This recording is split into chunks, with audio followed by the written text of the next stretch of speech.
the second word in the name of God, the merciful, the compassionate. Those who believe in the unseen.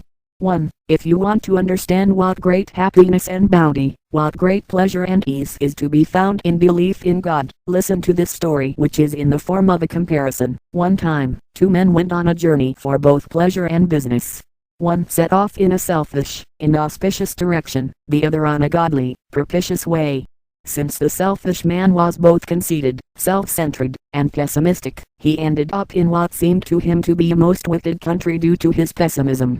He looked around and everywhere saw the powerless and the unfortunate lamenting in the grasp and at the destruction of fearsome bullying tyrants. He saw the same grievous, painful situation in all the places he traveled. The whole country took on the form of a house of mourning. Apart from becoming drunk, he could find no way of not noticing this grievous and somber situation. For everyone seemed to him to be an enemy and foreign.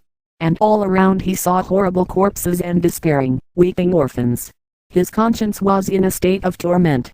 The other man was godly, devout, fair-minded, and with fine morals, so that the country he came to was most excellent in his view. This good man saw universal rejoicing in the land he had entered.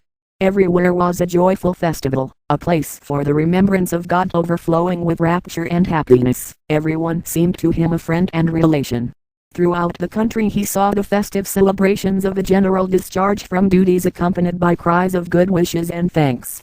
And he also heard the sound of a drum and band for the enlistment of soldiers with happy calls of God is most great, and there is no God but God. Rather than being grieved at the suffering of both himself and all the people like the first miserable man, this fortunate man was pleased and happy at both his own joy and that of all the inhabitants. Furthermore, he was able to do some profitable trade. He offered thanks to God. After some while he returned and came across the other man. He understood his condition, and said to him, "You were out of your mind. The ugliness inside you must have been reflected on the outer world, so that you imagined laughter to be weeping, and the discharge from duties to be sack and pillage. Come to your senses and purify your heart so that this calamitous veil is raised from your eyes and you can see the truth. For the country of an utterly just, compassionate, beneficent, powerful, order-loving, and kind king could not be in the way you imagined, nor could a country which demonstrated this number of clear signs of progress and achievement." The unhappy man later came to his senses and repented. He said, "Yes, I was crazy through drink. May God be pleased with you, you have saved me from a hellish state. O my soul! Know that the first man represents an unbeliever, or someone depraved and heedless. In his view the world is a house of universal mourning. All living creatures are orphans weeping at the blows of death and separation. Man and the animals are alone and without ties, being ripped apart by the talons of the appointed power. Mighty beings like the mountains and oceans are like horrendous, lifeless corpses. Many grievous, crushing, terrifying delusions like these arise from his unbelief and misguidance, and torment him.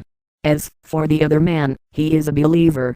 He recognizes and affirms Almighty God.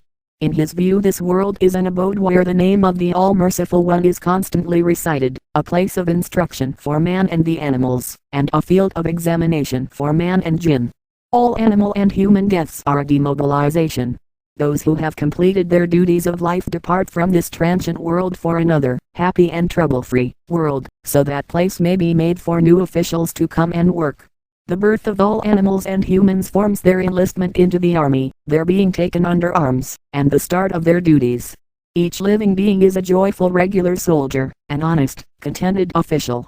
And all voices, either glorification of God and the recitation of His names at the outset of their duties, and the thanks and rejoicing at their ceasing work, or the songs arising from their joy at working. In the view of the believer, all beings are the friendly servants, amicable officials, and agreeable books of his most generous Lord and all compassionate owner. Very many more subtle, exalted, pleasurable, and sweet truths like these become manifest and appear from his belief. That is to say, belief in God bears the seed of what is in effect a tuba tree of paradise, while unbelief conceals the seed of a zacchum tree of hell. That means that safety and security are only to be found in Islam and belief. In which case, we should continually say, "Praise be to God for the religion of Islam and perfect belief."